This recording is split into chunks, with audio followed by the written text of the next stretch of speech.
Welcome to Frenchy Tales. Make your learning journey fun and exciting with engaging stories.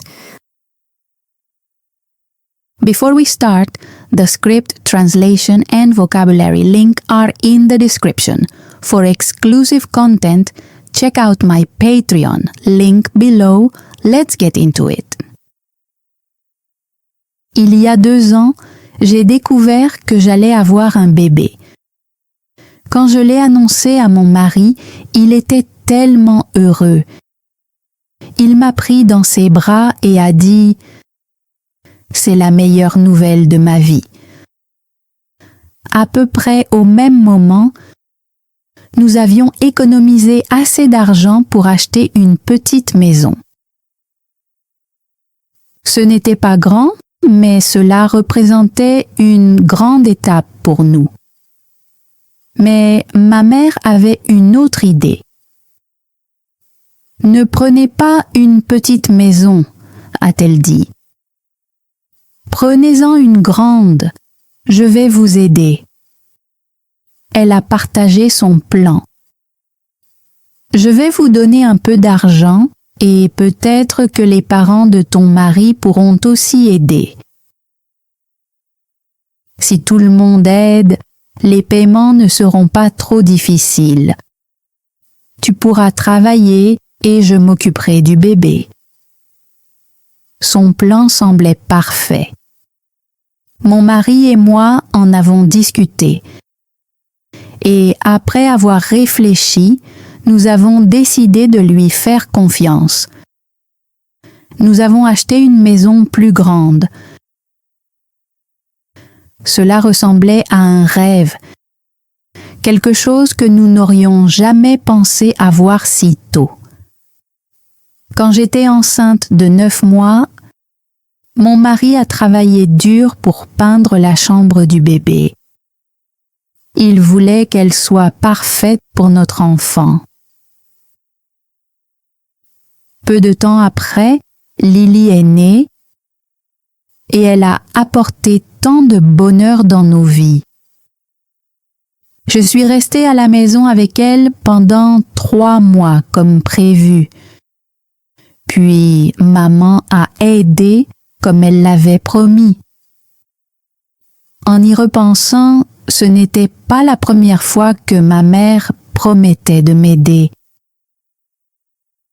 Même avant que je me marie, elle me disait toujours « Quand le moment viendra, je t'aiderai à t'occuper de tes enfants. » Ces mots me rassuraient et quand le moment est venu, j'ai eu une totale confiance en elle.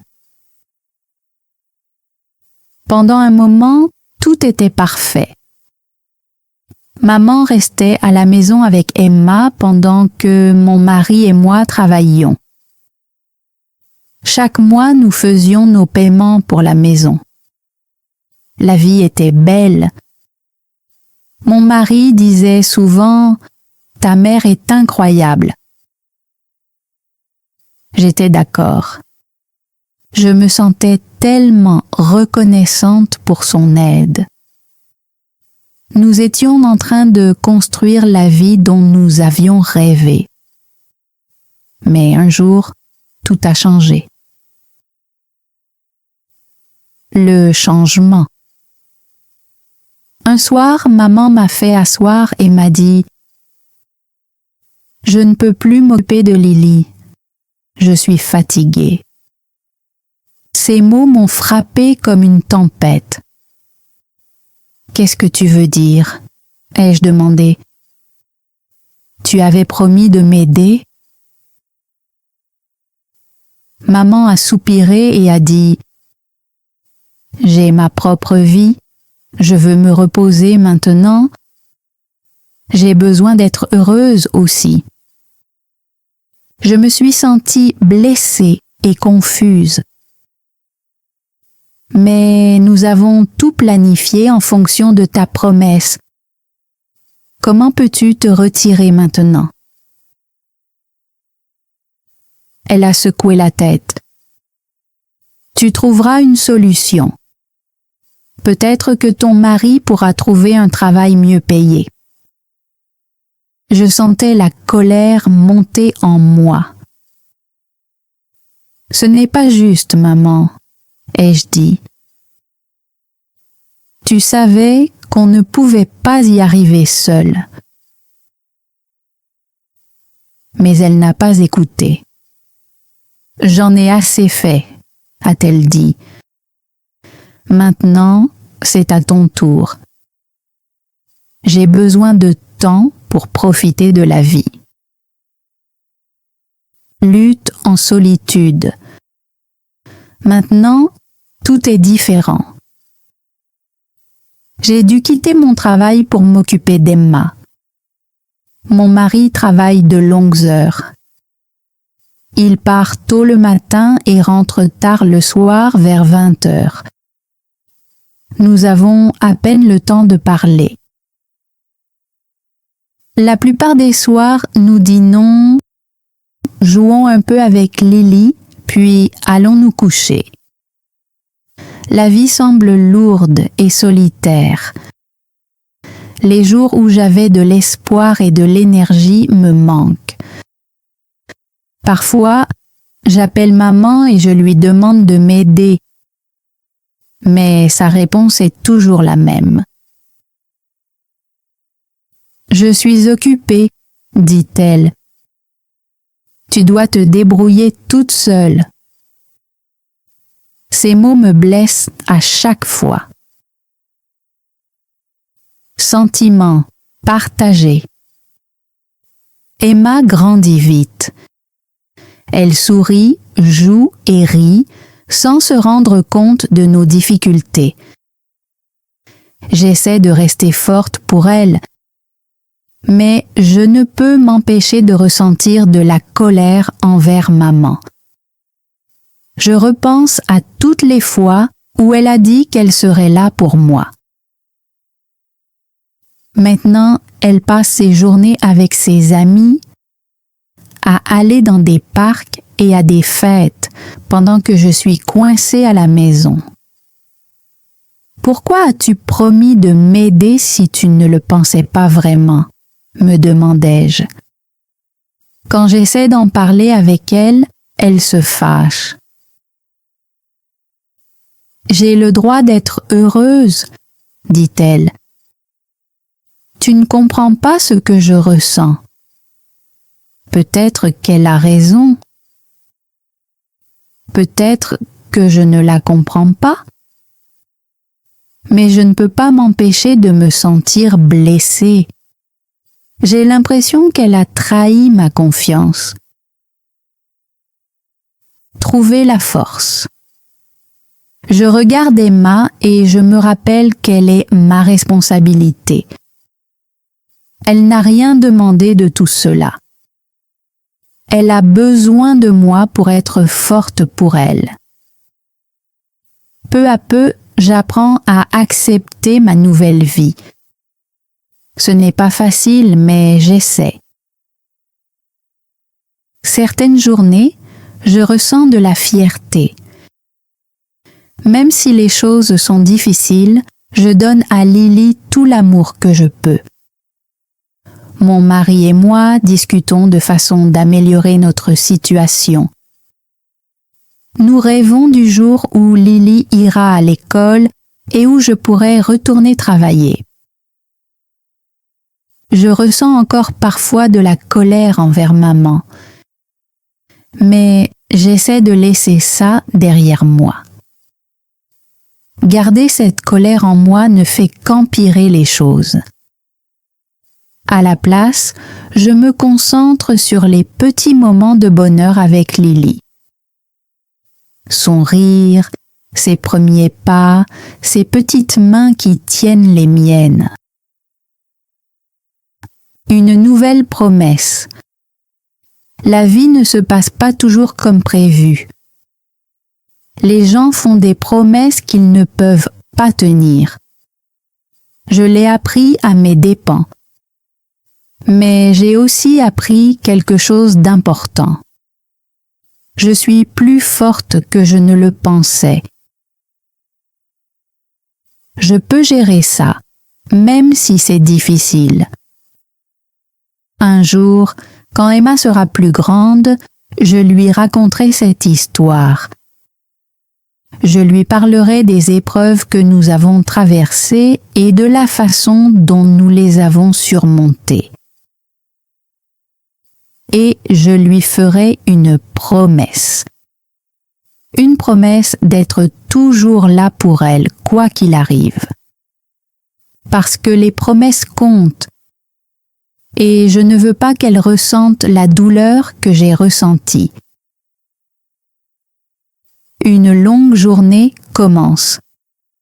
Chaque matin commence tôt pour moi. Lily, ma petite fille, se réveille en pleurant. Je me lève rapidement, je la nourris et je change sa couche. Ensuite, j'essaie de la distraire avec des jouets. Elle rit et gazouille, et je souris aussi, mais au fond de moi, je suis tellement fatiguée. Mon mari part travailler à 7 heures. Il travaille de longues heures pour nous soutenir. Je comprends à quel point il travaille dur, mais cela me laisse seule avec Lily toute la journée. Vers midi, c'est l'heure de préparer le déjeuner, mais Lily veut toujours être dans mes bras.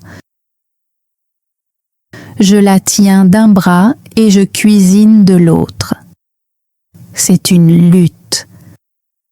L'après-midi, mon énergie est presque épuisée. Je m'assois par terre avec Lily. Elle joue pendant que je ferme les yeux un instant. Mais rapidement, elle me tire les cheveux et me réveille. Je lui souris parce qu'elle est heureuse, mais je suis épuisée. À 20 heures, mon mari rentre à la maison. Lui aussi a l'air fatigué. « Comment s'est passée ta journée ?» je lui demande. « Le travail était difficile, » répond-il. Puis il voit Lily et sourit. « Elle m'a manqué. » Il joue avec elle pendant que je prépare le dîner. Nous mangeons ensemble en silence, trop fatigués pour parler beaucoup. Après le dîner, je lui demande « Que devrions-nous faire de notre situation ?» « Je vais essayer de trouver un meilleur travail, » dit-il. Je sais qu'il fait de son mieux, mais j'ai l'impression que nous sommes coincés dans une routine épuisante. Demander de l'aide. Le lendemain, ma mère m'appelle. « Comment ça va ?» demande-t-elle. Je veux lui dire la vérité, que je suis débordée et que j'ai besoin d'aide. Mais à la place, je réponds « Ça va ». Elle me raconte sa journée au parc avec ses amis. Je ressens un peu de colère. Elle a du temps pour se détendre, mais elle n'offre pas de m'aider.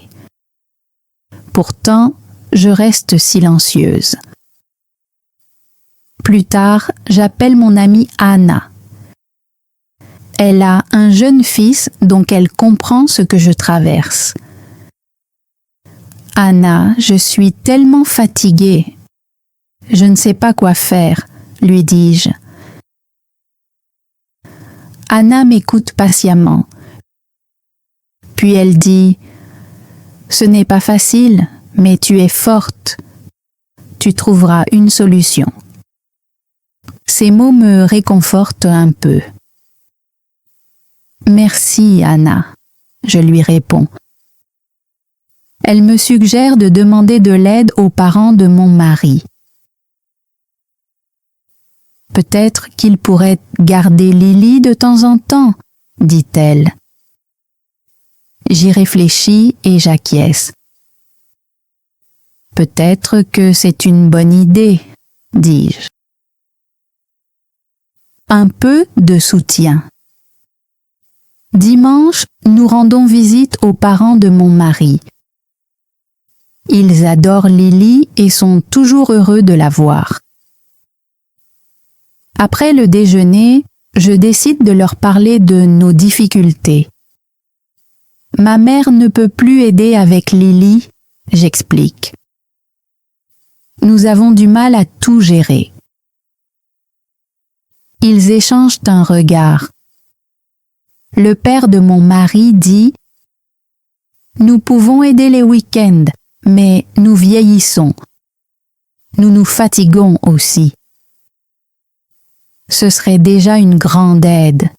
Merci, dis-je avec un sourire. Leur gentillesse me fait me sentir un peu mieux. Ce soir-là, mon mari et moi discutons à nouveau. Que pouvons-nous faire d'autre ? Je demande. Je vais travailler plus dur et chercher un emploi mieux rémunéré, dit-il.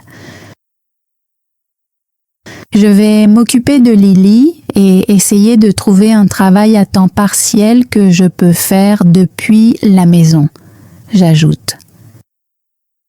Ce n'est pas une solution parfaite, mais c'est un début.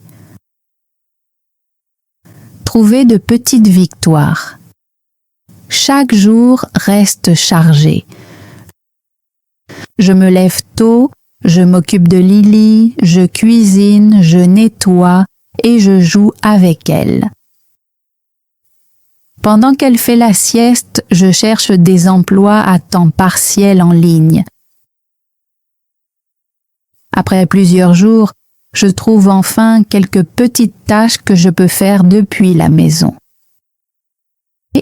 La rémunération n'est pas élevée, mais c'est mieux que rien. Mon mari commence aussi à travailler plus longtemps. Parfois, il rentre tard. Il me manque, mais je sais qu'il le fait pour notre famille. Nous ressentons tous les deux le poids de nos responsabilités, mais nous essayons de rester forts. Un après-midi, ma mère vient me rendre visite. Elle a l'air heureuse et reposée, vêtue d'une nouvelle robe et d'une coiffure fraîche. « Comment vas-tu, ma chérie ?» demande-t-elle. Je décide d'être honnête. « Je suis fatiguée, maman. C'est difficile de m'occuper de Lily toute la journée. » Maman regarde Lily et sourit. « Elle grandit si vite, dit-elle. »« Oui, mais c'est épuisant, » je réponds. Maman hésite, puis dit « J'espère que tu n'es pas fâchée contre moi. » Je la regarde, incertaine de ce que je dois dire. « Je fais de mon mieux, maman, » finis-je par répondre. Elle s'assoit et me regarde sérieusement. « Je sais que j'avais promis de t'aider davantage, » dit-elle. « Mais j'ai aussi besoin de temps pour moi. » Je ne réalisais pas à quel point cela serait difficile pour toi. Je sens les larmes me monter aux yeux. J'ai juste besoin d'un peu d'aide, maman. C'est trop pour moi toute seule. Maman hoche la tête. D'accord, je peux t'aider 2 jours par semaine. Est-ce que cela te convient? Un soulagement m'envahit. Oui, cela m'aidera énormément. Merci, maman. Elle sourit et me prend dans ses bras. Pour la première fois depuis un moment, je me sens pleine d'espoir. Avancer. Avec l'aide de ma mère 2 jours par semaine et celle des parents de mon mari les week-ends, la vie commence à sembler un peu plus gérable. Je continue à faire de petits travaux depuis la maison tout en m'occupant de Lily. Mon mari continue à chercher de meilleures opportunités et nous essayons tous les deux de nous soutenir du mieux que nous pouvons. Certaines journées restent très difficiles, mais savoir que j'ai un peu d'aide fait toute la différence. Le rire de Lily me rappelle pourquoi je continue à avancer. Et même si mon mari et moi sommes souvent fatigués, nous partageons des moments d'amour et d'espoir qui nous poussent à aller de l'avant. Petit à petit, nous trouvons un moyen de faire fonctionner les choses. Ce n'est pas parfait, mais c'est notre vie. Et nous faisons de notre mieux pour l'améliorer. Un demain plus lumineux. La vie a pris un nouveau tournant. Mon mari a trouvé un meilleur emploi, ce qui signifie qu'il est moins souvent à la maison qu'avant. Mais l'argent supplémentaire apporte un peu de soulagement à nos vies. Notre petite Lily grandit si vite. Chaque jour, elle nous surprend avec quelque chose de nouveau. Elle commence à dire « Mama » et « Papa » et chaque petite étape remplit nos cœurs de joie. La vie n'est pas parfaite cependant. Certains jours sont lourds et je suis encore fatiguée. Mais j'ai découvert une nouvelle force en moi. Ce n'est pas toujours facile, mais je sais que je peux gérer. Ma mère nous rend visite plus souvent maintenant. Elle adore passer du temps avec Lily et les voir jouer ensemble me remplit de bonheur. Voir leur lien me rappelle l'importance de la famille, même si tout n'a pas toujours été simple entre nous. Un soir, alors que nous mettons Lily au lit, mon mari me regarde et dit « Nous faisons de notre mieux et c'est suffisant. » Ces mots réchauffent mon cœur. Je regarde Lily, paisiblement endormie, et je ressens un sentiment de calme. Oui, je réponds, nous sommes une famille et tout ira bien.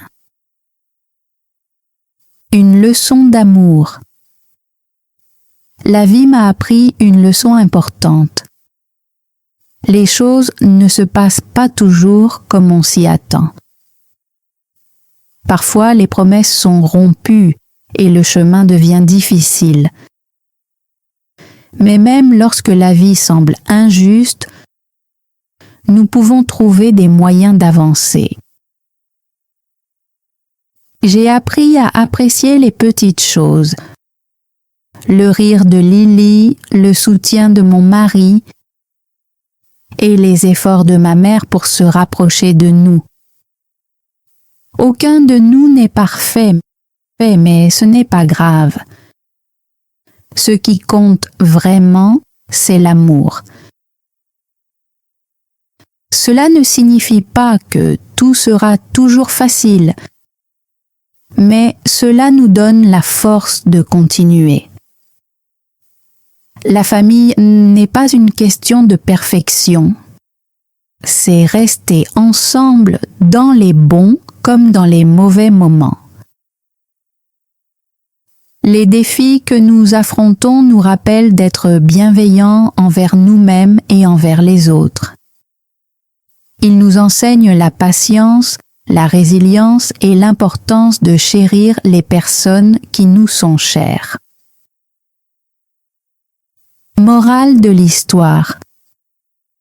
La vie ne se déroule pas toujours comme prévu et les gens peuvent manquer à leurs promesses.